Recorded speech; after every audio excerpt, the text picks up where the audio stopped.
Okay, so this lesson is going to go through more content for social inequality on paper 2. Obviously, this is still, again, relevant to mock exams and your final exams. We're looking at section B of your exam paper. This lesson is going to start to focus us on the key areas of demographics that we need to look at for social inequality. So we're going to be looking at the main patterns and trends in social inequality and differences for social class, gender, ethnicity and age. So today's lesson is going to start with looking at social class. So to begin with, we're going to recap a little bit from our content on identity. So it would be really beneficial if you've got it with you to have a look and keep your sort of working class identity information to hand. We're going to have a look at what we mean by social class and a little bit on how we measure it. So in your booklets, if you can make a note of the 3 bullet points. So this concept of social class is one that is not as simple as perhaps people might feel. Quite often it's very much oversimplified into upper, middle and lower class. But there are a number of different dimensions within social class that you need to take into account when you're looking at how this impacts on inequality. You've got your economic dimension. So these are measures that are taken by indicators of income, wealth and occupation.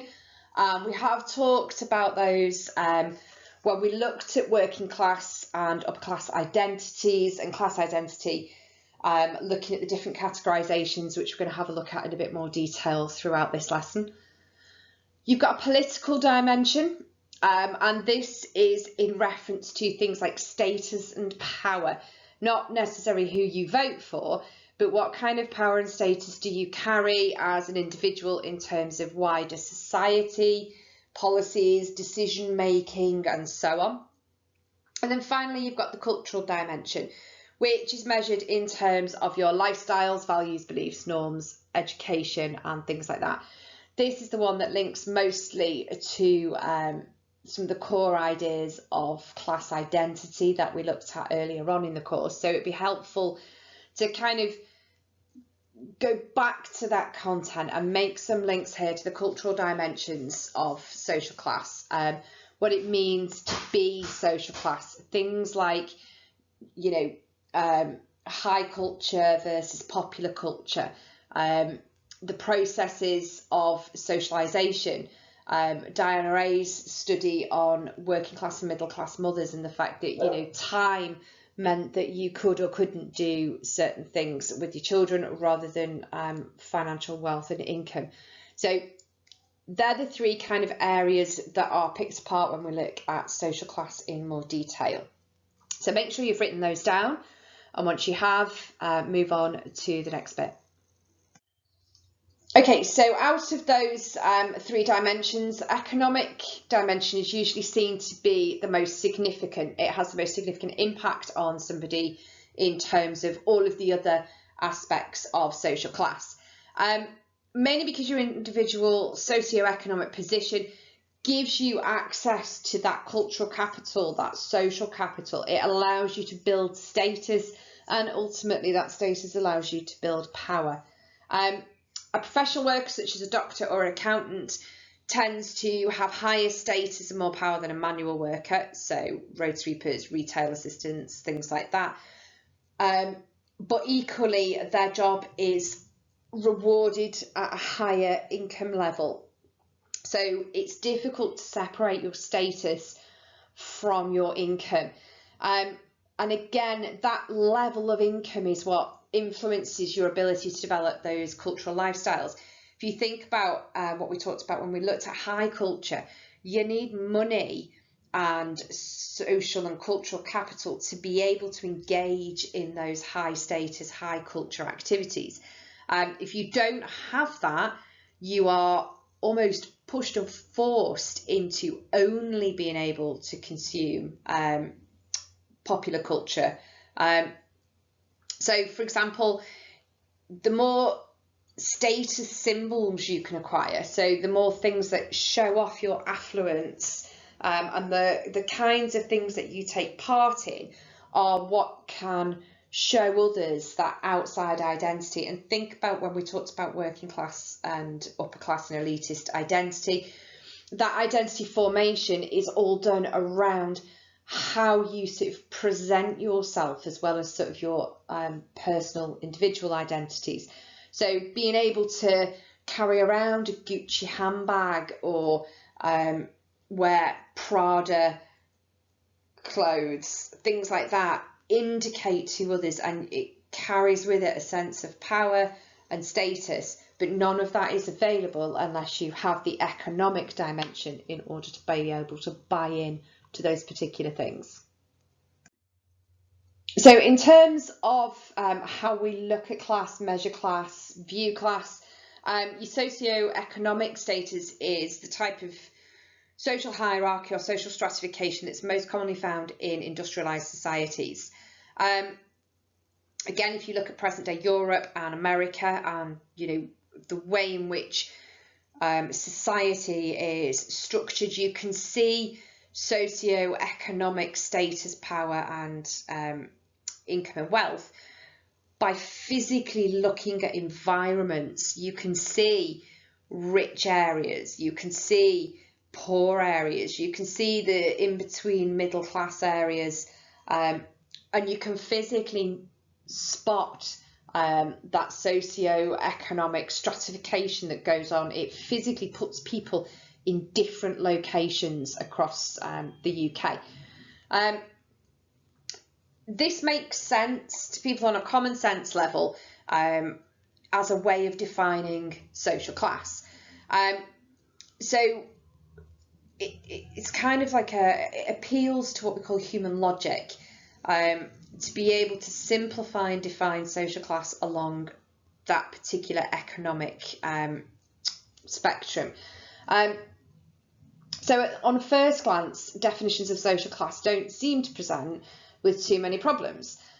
You would think it would be quite straightforward to break society down into those upper class, middle class and working or lower class groups. But from a sociology perspective, that's not actually the case. So a very simplistic classification system of upper, middle, lower raises a number of questions, and we've talked about these when we looked at class identity. And one of the biggest problems is, how do you assign someone to each class?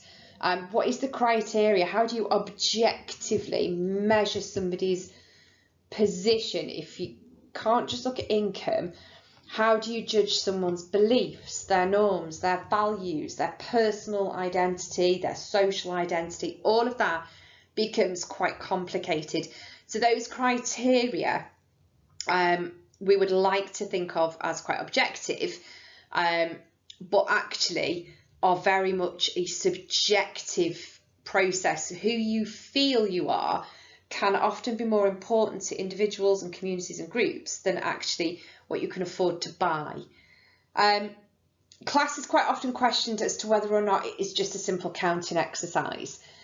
Is it a statistical category, or does it actually affect people's life chances? And that's the bit we focus on from a sociology perspective.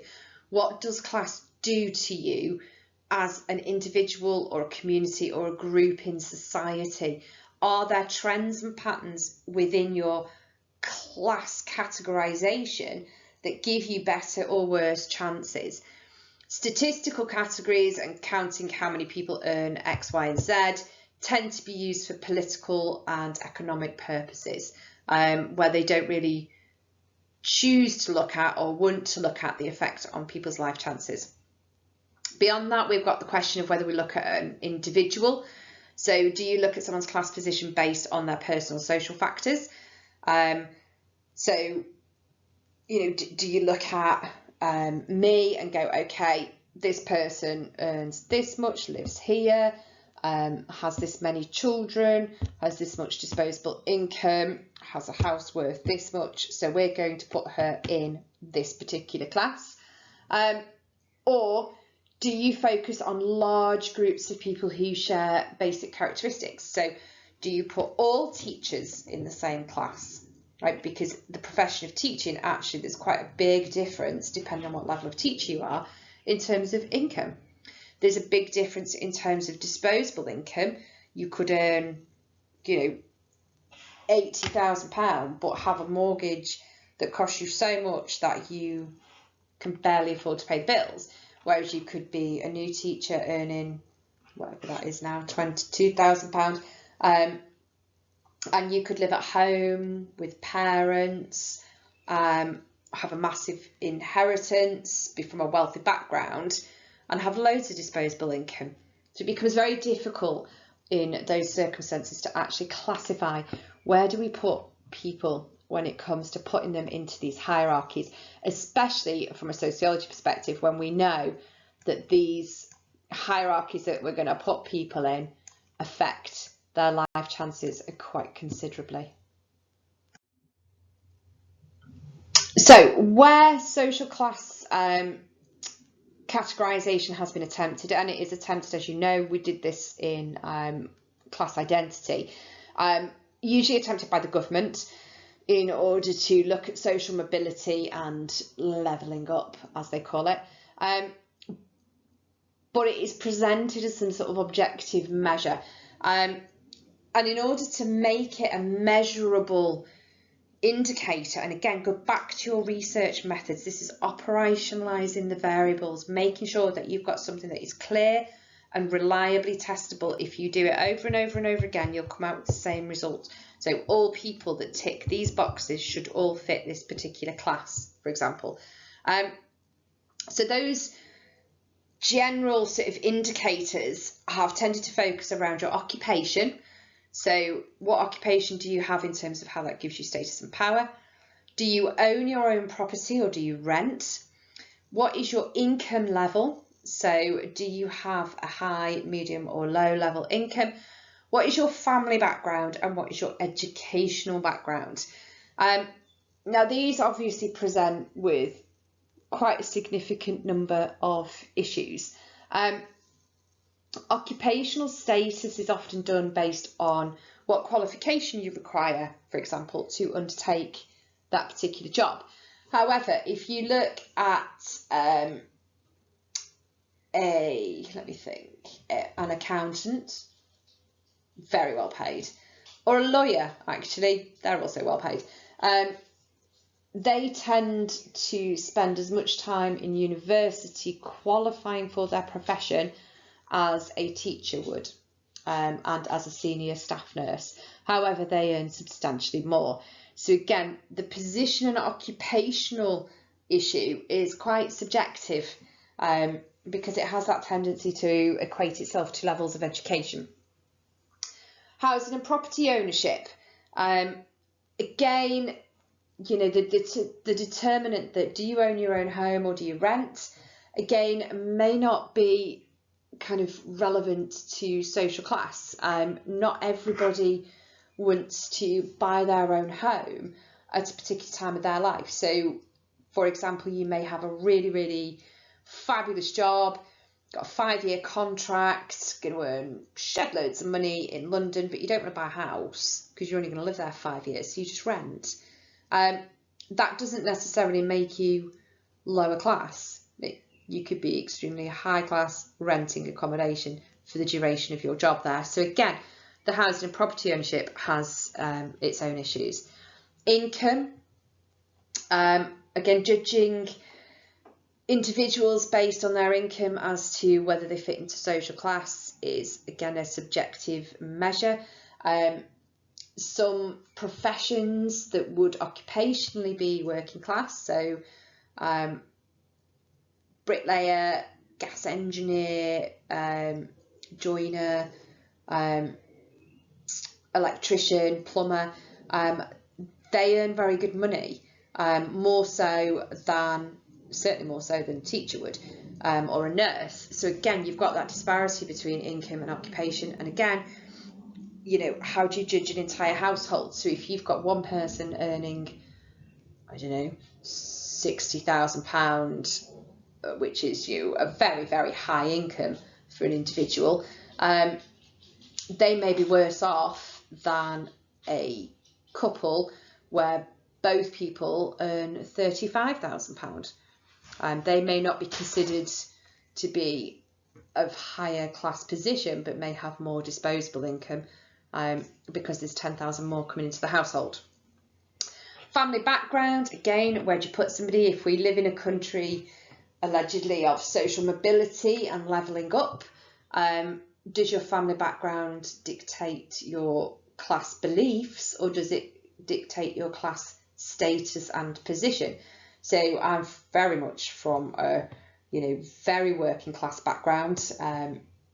Parents growing up in Salford did not have very much at all, and yet my occupation would now put me into middle class. So where would I actually sit if you were trying to put me in one of those boxes? And again, educational background. You might have achieved very highly. I have a friend who actually exceptionally talented person. She got fantastic GCSEs, fantastic A levels. She went to uni, she did a degree. She didn't really want to get a job, so she stayed on and did a master's degree. She still didn't want to get a job, so she stayed on and did a PhD. So she's a doctor of philosophy. Still didn't really want to get a job, didn't really know what she wanted to do, got married and stayed at home her entire life, raising her kids, and absolutely loves it.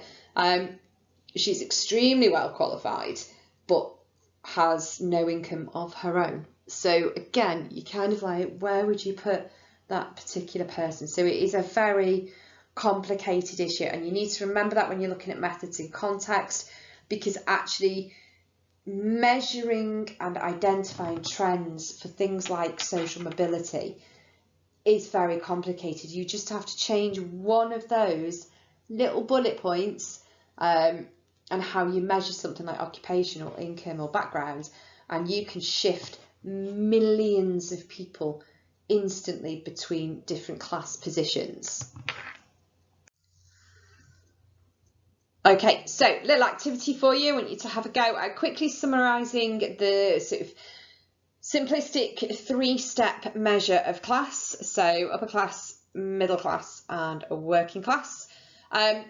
There is some information attached to the team's lesson, so you'll need to open that up and copy out the relevant points into the relevant boxes in the hierarchy in your booklet.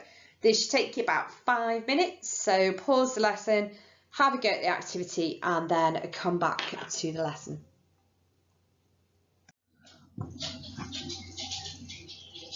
Okay, so for the second part of the lesson, we're going to have a look at how we actually measure class and the different systems that are in place to make those judgments. So this is also a recap of the stuff we've already done in identity, but we need to put it into context of social inequality and have a look at it in a little bit more detail. So you've got, first of all, the Registrar General's classification system. This was the UK's official government system between 1911 and 1998. So it went on for quite some time measuring class in this way. It distinguished between manual and non-manual occupations. Manual being jobs that involve some form of physical effort. They can be skilled, semi-skilled or unskilled, but we're all classified as a working class. Non-manual occupations required absolutely no physical effort, and they again could be skilled, intermediate and professional occupations, and were predominantly classed as middle class.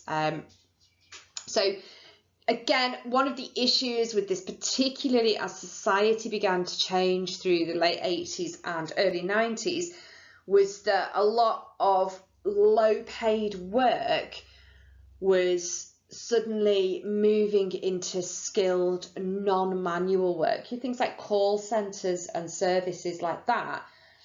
And actually the level of income disparity to the position of middle class didn't really work. So that's why this was changed and reevaluated.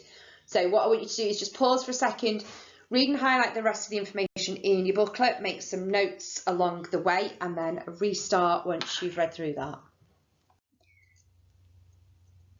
So as I said, through the 1980s, it became evident that the Registrar General's classification system wasn't really working. The 1980s Conservative government decided that they wanted to change the way that class was officially measured. So they began to work on a new form of measuring class, which is the Standard Occupational Classification System, the SOC.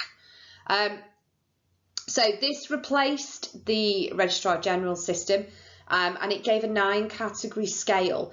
So each occupation was ranked according to the relative level of skill and qualifications that were required to perform that particular job.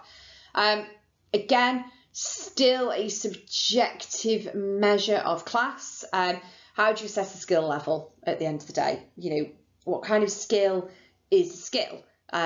What kind of qualifications do you mean? All those different components of how you determined whether somebody was sort of really skilled or slightly skilled or just a bit skilled. I mean, it very much blurs into one. And it was also subjective in terms of the criteria between, like I said, the qualifications. Not all qualifications can be compared. So, for example, if you do a degree, it was seen to give you a higher skill level, which is great if you're doing a degree that provides you with skills. Most degrees provide you with knowledge and understanding, and sort of a depth of comprehension of the subject for you to take that forward into a profession. Other qualifications that are very much skills based during the sort of 90s and early 2000s tended to be things like NVQs and sitting guilds, which are on the job training, very much used in hands-on professions, not just manual trade, so not just things like your your builders, engineers and things like that, but also an awful lot of nurses qualified through that route where they did on the job training. So again, you can't really compare that process. So again, what I would like you to do, read through the information in your booklet, highlight and make notes as you go along. Once you're done, restart the lesson. So this brings us to the third classification system, which is our current and ongoing classification system. So this is the National Statistics Socio-Economic Classification. All right, so the NSSEC. The NSSEC has replaced the Registrar General scale, and it replaced the very limited SOC that the Conservative government used for a very short period of time. The NSEC is based on occupation, but it attempts to cover the whole adult population and include unemployed people who previously had not been classified. So the NSEC attempts to kind of calculate your class position using occupations that are related to market situation and work situation. So it tends to attempt to bring in kind of the process of demand in employment. So if you were a qualified computer programmer in 1980, probably unlikely to have got a job. There weren't that many computers, you wouldn't have been needed. However, in the current market situation, that is very much a highly in demand, very well paid kind of job. So the NSEC tries to balance those workplace shifts and changes with the national statistics of socioeconomic status. It is more objective to a certain degree in terms of it's not oversimplified, so it actually attempts to operationalise and include a whole range of different features. So it does benefit from objectivity on the basis that a lot of the data comes from the Office for National Statistics, which you will know about from your research methods. If you can't remember it, it's a good point here to recap on what we mean by the Office for National Statistics, what do they do, where do they get the data, and how does it work. So pause the lesson and have a read through the information in your booklets on the NSSEC and then restart the lesson. Okay, so in brief summary of the information in your booklets to go alongside this, Weber believed that class was way more complicated than Karl Marx had originally said. So please don't confuse Weber with Marxism. He is not a Marxist. I see that written in lots of answers about Weber. He does have the same kind of comprehension that class is polarized, that social class and the rich exploit the poor. He agrees with that, but he looks at other aspects to social class that make him a very different approach to understanding social inequality. So Marx, as we know, said there were two classes, the bourgeoisie and the proletariat, but Weber looks at stratification as a whole. He looks at kind of the formation of social hierarchy and what gets people to certain positions and why. So he looks at social class being based on a person's market position, so how much money or wealth they have, but also how much bargaining power do they have to get to that point.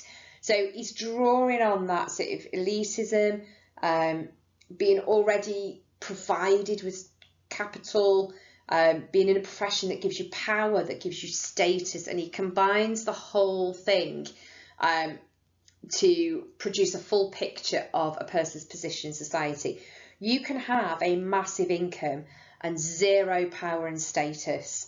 You can also have a huge volume of status but very little income. All right, and he says you've got to take all of those different things into account. Someone with a very, very high status, for example, might be a priest or a vicar. Very high status, high ranking individual within the community, very well respected, but they don't earn very much money. So that's where Weber's coming in. It's like, well, it's not all about income, it's about the merging of income, power and status to give someone a particular social position. So I'm going to show you a video of Weber's theory of social inequality. So if you can make some notes as you go through, and then we will have a look at how social class is seen in the UK.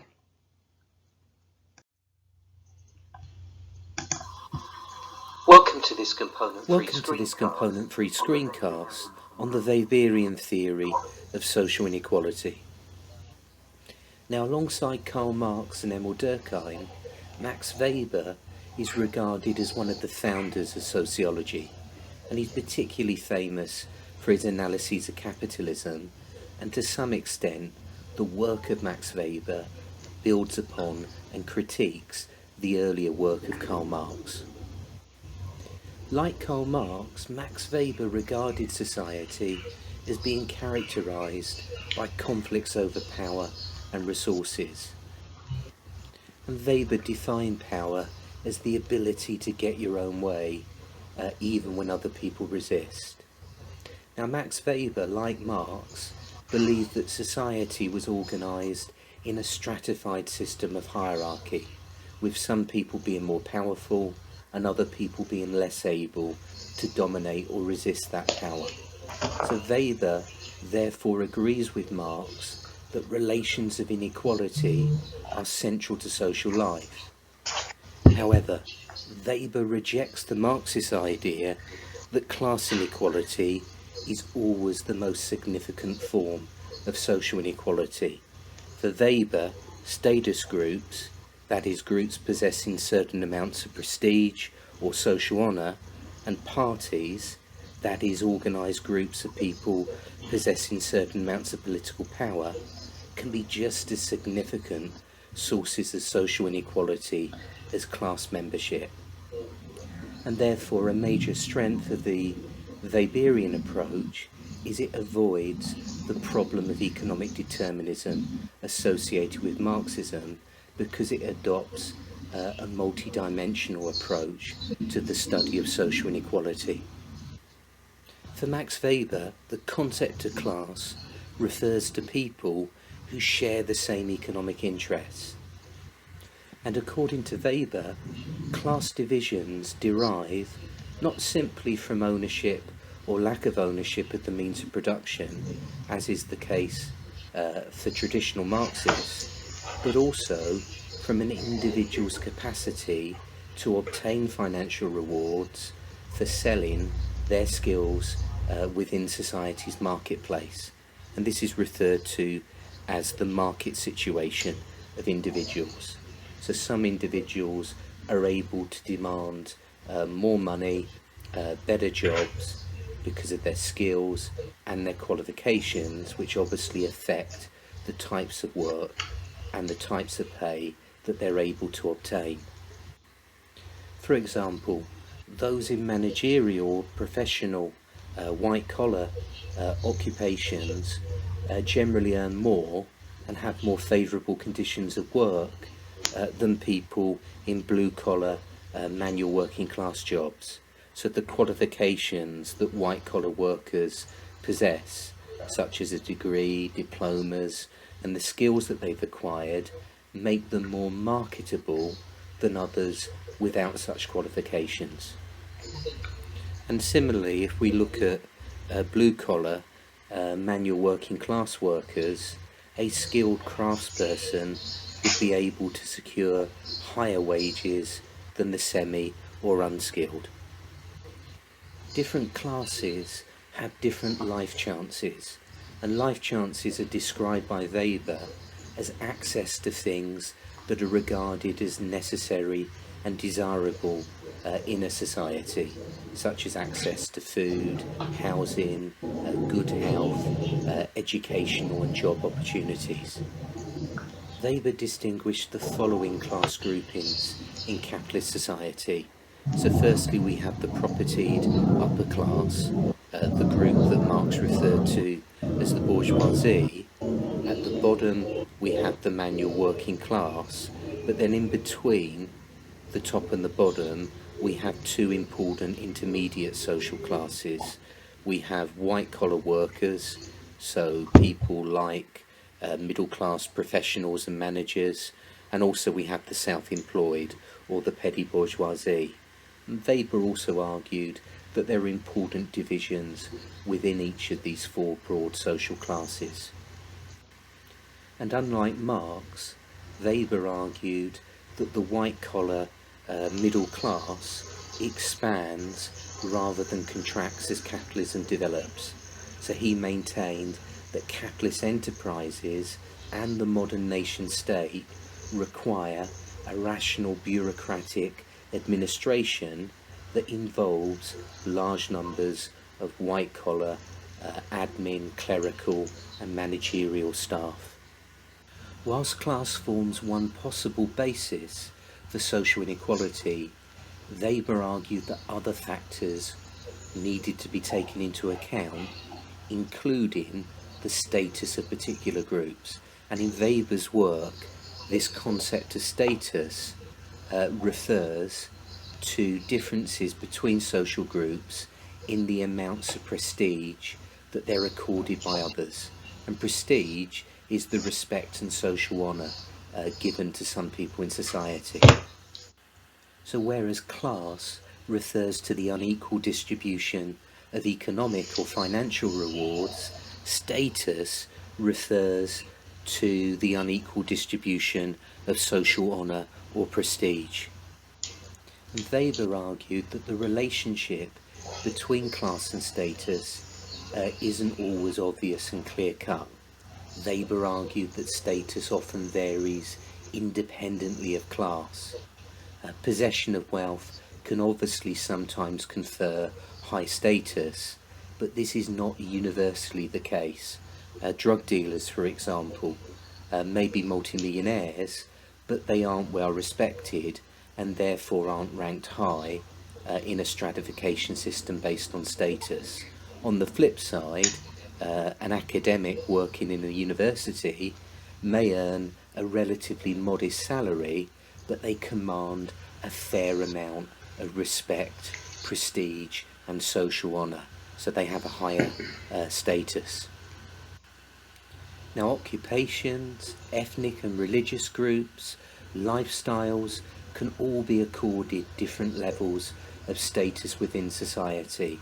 Furthermore, some societies are patriarchal and judge females as having less status than men. And a status group, therefore, is a group made up of individuals who are awarded a similar amount of social honour, and they often share a similar lifestyle and social identity. Now, members of some status groups might try to place restrictions on outsiders joining them, and this is known as social closure. So social closure involves the exclusion of some people from membership of a status group. A concrete example in the contemporary UK would be those studies that suggest that those who've attended elite private schools, what are referred to as public schools, usually feel certain types of occupations. This type of social closure is often referred to as elite self-recruitment. Weber also identified a third form of inequality, which he called party, and he was referring not just to political parties, but to any organised group of individuals which try to gain power and influence society. So, for example, in addition to political parties, these groups would also include various forms of pressure groups that seek to influence government policy. Some of these political groups are clearly linked to class interests. For example, many trade unions represent groups within the working class. However, pressure groups often draw their members from all social classes, and some pressure groups might also represent specific status groups. For example, the pressure group Stonewall campaigns for the rights of lesbian, gay and bisexual people. So the existence of these other dimensions of status and party, in addition to class, make Weber's conflict model of stratification and social inequality far more complex than simply a battle between the rich and the poor. And Weber was sceptical as to whether or not a revolution resulting in the overthrow of capitalism would actually occur in Western societies, and he also suggested that communism, the alternative to capitalism proposed by Marx, might end up being just as oppressive as capitalism. Now, Weber's approach to stratification has been adopted and developed by many sociologists as it allows them to create more complex and multidimensional models of how society is stratified and divided. And compared to Marxist approaches, it is much easier to explain social inequality by things like gender, ethnicity, and age, since the position of these groups can be described in general terms relating to both their market situation, their status, as well as their ability to organise in a political sense. And the Weberian approach rightly identifies that people may come together and identify with others not simply on the basis of economic interests, but also because of a shared status position or shared political goals. So, for example, in the 1960s and the 1970s, the women's liberation movement tried to bring together women from all social class backgrounds to campaign for women's rights. The main criticism of the Weberian approach comes from Marxism. Marxists argue that focusing on multiple dimensions of inequality obscures the fundamental importance, as they would see it, of class divisions within capitalist societies. So Marxists would argue that the status distinctions that Weber talks about, that exists within the working class are often simply encouraged as a means of divide and rule by the ruling class, and that the really important political struggles are ultimately linked to the class struggle and conflicts over economic interests. Nevertheless, in spite of these criticisms, as we shall see in the next screencast, Weber's ideas have had considerable influence on modern society.